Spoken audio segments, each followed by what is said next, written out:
আমি অত high হ্যালোতে comfortable নই। নমস্কার, আমি অঙ্কিতা। আমার ছোট্ট একটা মিনি ব্লগে তোমাদের সবাইকে ওয়েলকাম। আজকে ওয়েদারটা একদম ফালতু, না গরম না ঠান্ডা, কেমন যে একটা লাগছে বুঝতেই পারছি না। সকালে ঘুম থেকে উঠে ব্রাশ করতে করতে চলে আসলাম আমি আমার বাড়ির পেছন দিকটাতে। আমার বাড়ির পেছনে এই যে পিছন দিকে যে জবা ফুল গাছটা আছে, এই গাছটা পুরো মরে গেছিলো, এখন নতুন পাতা গজিয়েছে, দেখতেও কত সুন্দর লাগছে না। আজকে ওয়েদারটা প্রচুর মেঘলা, বৃষ্টি তো হবে না জানা কথা। এটা হচ্ছে আমার ভাই, ওকে টাকা দিইনি বলে এখন রাগ করে আমার সাথে কথা বলছে না। গোলাপ ফুলটা আস্তে আস্তে শুকিয়ে যাচ্ছে, দেখে কত মায়া লাগছে না। ফুল যতই সুন্দর হোক না কেন, তাকে গাছে দেখতেই সুন্দর লাগে।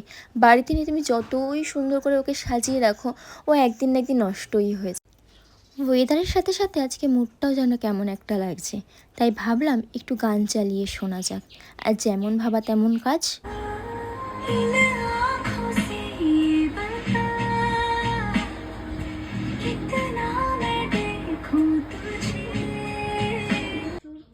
হাত দিয়ে যায় আতা আদা নিয়ে ফলের ঝোড়া, 4:30 বেজে ওঠে, সব ছেলেরা বাসায় ছোটে, হো হো করে উড়িয়ে দিয়ে ধুলো।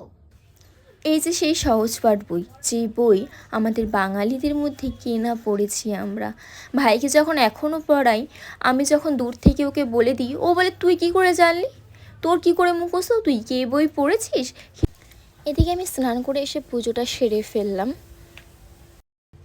খুব খিদে পেয়ে গেছিলো বলে খেতে বসে গেছি। আজকে মেনুতে আছে পটল ভাজা, টক ডাল, যেটা আমার খুবই ফেভারিট। টক ডাল হলে আর কি লাগে এই গরমে।